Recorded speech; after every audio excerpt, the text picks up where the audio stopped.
Tomorrow marks 1 year since Hamas launched its assault against Israel, killing more than 1,000 and taking hundreds more hostages. Now, 1 year later, the war shows no signs of slowing down, with Israel fighting a two-front war against Hamas in the south and Hezbollah in the north. Senate Armed Services Committee member and combat veteran Joni Ernst joins us now. Senator, thanks for being here. So how do we do two things at once? Yeah, thank you. How do we support Israel in that country doing what it needs to do to defend its sovereign borders and its people, while also not drawing us into a larger conflict in the Middle East? How do we do that?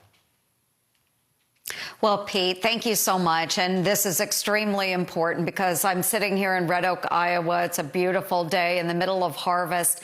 Peace and serenity, and yet Israel is, half a world away, being torn apart.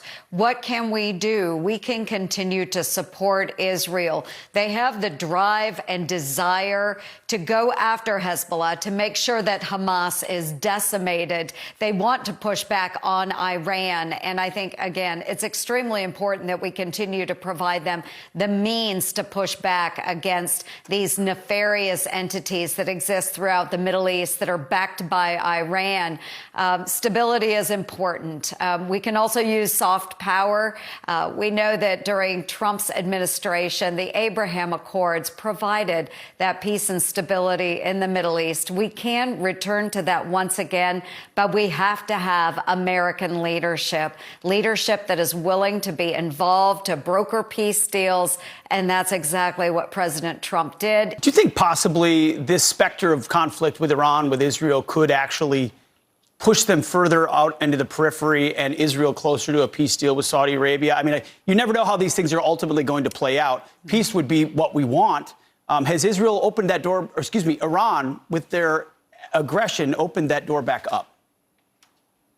Yes, Pete, and this is something that Saudi Arabia and Israel have been working on for a number of years, what we call the normalization between Saudi Arabia and Israel. And I was just recently in the Middle East, my fourth trip since last October 7th, and spoke directly to MBS. And he did state that it wasn't a matter of if this deal happens, but when it happens. Now, the Kingdom of Saudi Arabia, of course, wants to see peace. They want to see a solution in Israel, but they are determined to normalize those relations with Israel, because once they do that, there will be greater security in that region.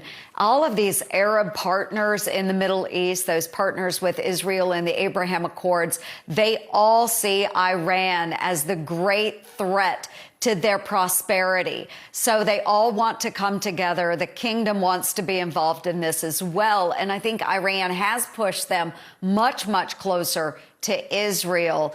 And we hope that they are successful in getting this deal done with the assistance of the United States of America. If you're sitting in Israel's position, Senator, do you think now is the time, from their perspective, if you believe that an Iranian bomb is an existential threat to you, that religious fanatics with a nuclear weapon would threaten the very existence of Israel? If you were Israel right now, would you do more to preemptively strike nuclear capabilities, or does that escalate in ways that they don't want? If I were sitting in a position of power in Israel, yes, it is something that I most certainly would consider. I do think it's important that Israel maintain its right to existence. I just promoted a resolution, introduced it in the United States Senate with the support of all of my Republican colleagues, saying that Israel has the right to exist. Iran is a threat to their right to exist. The door has been thrown wide open by Iran with their backing of Hezbollah, Hamas, the Islamic Palestinian Jihad. You see this, of course, with their direct attacks now, 2 direct attacks in this current administration, which has never, ever happened before in Israel's short lifespan. So we know that they need to be able to push back. Iran has given them plenty of opportunity now to do that. So whether it's striking their oil fields or most certainly going after their nuclear infrastructure, I believe they have every right to do that. And I do believe the United States should enable them however we can, in what means we can, so that Israel will forever remain a nation in safety and security. Senator, real quick, I just want to bring it back home a little bit, too, but with a connection to the region. We, at the top of this hour, showed 2 tweets that Kamala Harris put out yesterday. One with $157 million for Lebanon and $100 for a highway in North Carolina. How do you react to the frustration people have seeing all that money going overseas, but not enough to our folks here at home? Oh, Pete, I hear it every day here in Iowa as well. And I understand the need to secure our own nation. And so I do support other nations when they want to step up, secure their nations.